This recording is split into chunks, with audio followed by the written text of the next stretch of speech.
I never should have decided to take a shortcut through the woods. It was already dark out, and the only light that guided me was the moonlight filtering through the trees. As I walked deeper into the woods, I heard whispers and murmurs that seemed to come from all around me. I couldn't make out what was being said, but the hairs on the back of my neck stood up. Suddenly, I heard a piercing scream that echoed through the trees. I tried to run, but my feet felt heavy, as if they were rooted to the ground. The whispers became louder and more urgent, and I felt like I was being chased by dozens of unseen spirits. Panic set in as I realized that I was lost. The trees around me looked unfamiliar, and I couldn't tell which direction I had come from. The voices grew louder and more menacing, and I knew that I had to find a way out of the woods before it was too late. As I stumbled through the underbrush, I caught a glimpse of a shadowy figure moving through the trees. I couldn't tell if it was human or something else entirely, but I knew that it was following me. I tried to run, but my legs felt like they were made of lead. I could hear the figure getting closer and closer, and I knew that I was running out of time. I pushed myself to keep going, but every step felt harder than the last. Finally, I broke through the tree line and saw the lights of a nearby town. I stumbled out of the woods, gasping for breath and covered in sweat. The voices and whispers faded away, and I was left standing alone in the darkness. I never went back into those woods again. Sometimes, when I'm lying in bed at night, I can still hear the whispers and murmurs that haunted me that night. I don't know what was chasing me, but I know that I never want to encounter it again.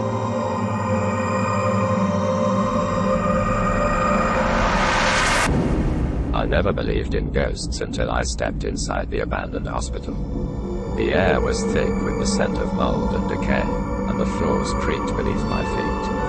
As I walked down the darkened hallway, I felt as if I was being watched. I had heard stories about the hospital's past, about the patients who had died within its walls and the doctors who had gone mad. But I didn't believe in any of it. I was just there to explore. That's when I saw the first girl. She was standing at the end of the hallway, dressed in a white hospital gown, staring at me with empty eyes. I froze, unsure of what to do. Then, another girl appeared, this one standing behind me. She was younger, with pigtails and a teddy bear in her arms. She looked sad, as if she was searching for something. I tried to back away, but the girls moved closer. They didn't say anything, but their presence was suffocating. I turned to run, but the hallway seemed to stretch on forever. The girls were always a few steps behind me, never speaking, never touching me. I didn't know what they wanted, but I knew I had to get out of there. Finally, I burst through the doors and into the night air. The girls didn't follow me. I sat on the steps outside, shaking, trying to catch my breath.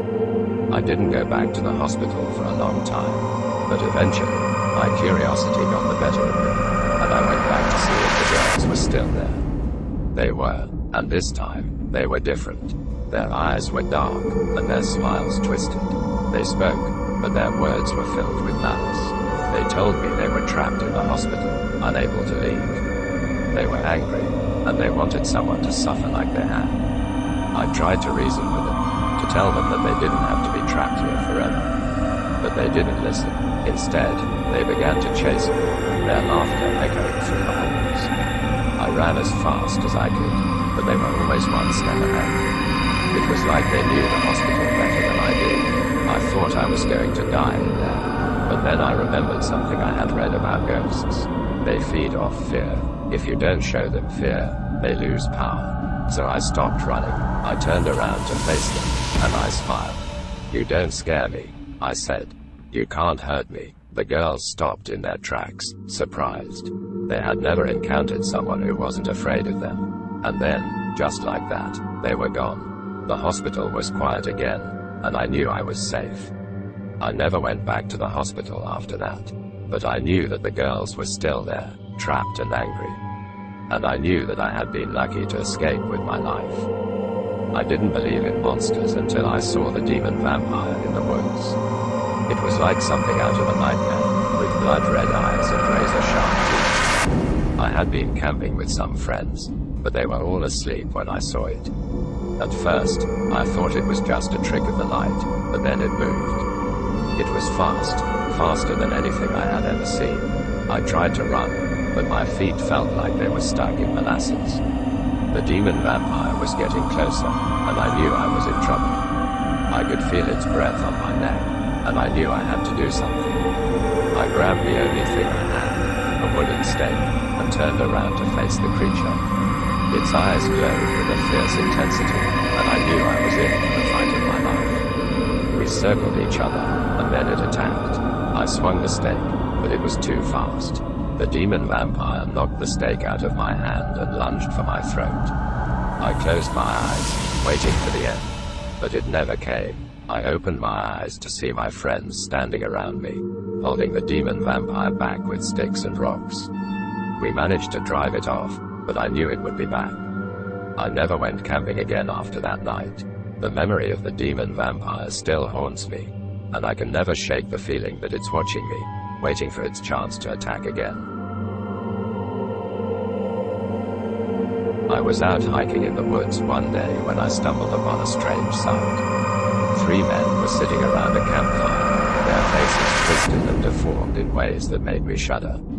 At first, I thought they might be dangerous, but they seemed harmless enough. As I approached them, I noticed that they were muttering to themselves and occasionally burst out into fits of laughter that were so maniacal, they sent chills down my spine. I wondered what could have happened to these men to make them so crazy. I tried to make small talk with them, but it was difficult to understand what they were saying. Their speech was slurred and garbled, and they seemed to be speaking in some sort of code that only they could understand. Despite their odd behavior, I found myself fascinated by these men. They seemed to have created their own little world in the woods, and I couldn't help but wonder what their story was. As the sun began to set, I realized that I needed to get back to civilization. I said my goodbyes to the 3 men and started to make my way back down the trail. But as I walked away, I couldn't shake the feeling that I had just witnessed something truly strange and otherworldly. These deformed, crazy men had left an indelible impression on me, and I knew that I would never forget my encounter with them in the woods.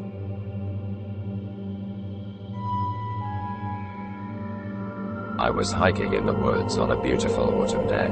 The leaves had turned to shades of red and gold, and the air was crisp and cool. I had been walking for a few hours when I realized that I had wandered off the trail. I tried to retrace my steps, but I couldn't find my way back. Suddenly, I heard a howl in the distance. It sounded like a wolf. I had read that wolves were common in these woods, but I had never seen one before. I started to feel nervous, but I tried to stay calm and keep walking. As I continued on, the howls grew louder and more frequent. I could hear the sound of paws on the ground, getting closer and closer. I started to run, but I knew there was no way I could outrun a pack of wolves. I stumbled and fell, and as I got up, I saw them. A pack of 6 wolves, circling me, their eyes glowing in the darkness. I could hear their growls and snarls, and I knew that I was in trouble. I tried to slowly back away, but one of the wolves lunged at me. I could feel its hot breath on my face as I fell to the ground. I could feel its teeth sinking into my flesh, tearing at my skin. I screamed and fought back, hitting the wolf with all my strength. But it was too late. The other wolves had joined in, and soon I was surrounded by a pack of hungry, vicious animals. I knew that I was going to die. I closed my eyes and prayed for a miracle. And then, suddenly, the wolves were gone. I opened my eyes and saw a figure in the distance, holding a torch. It was a park ranger who had heard my screams and come to my rescue. I was badly injured, but I survived. I never forgot that day in the woods, and I never went hiking alone again. The memory of those wolves still haunts me, and I always make sure to stay on the trail and carry a whistle with me in case of emergencies.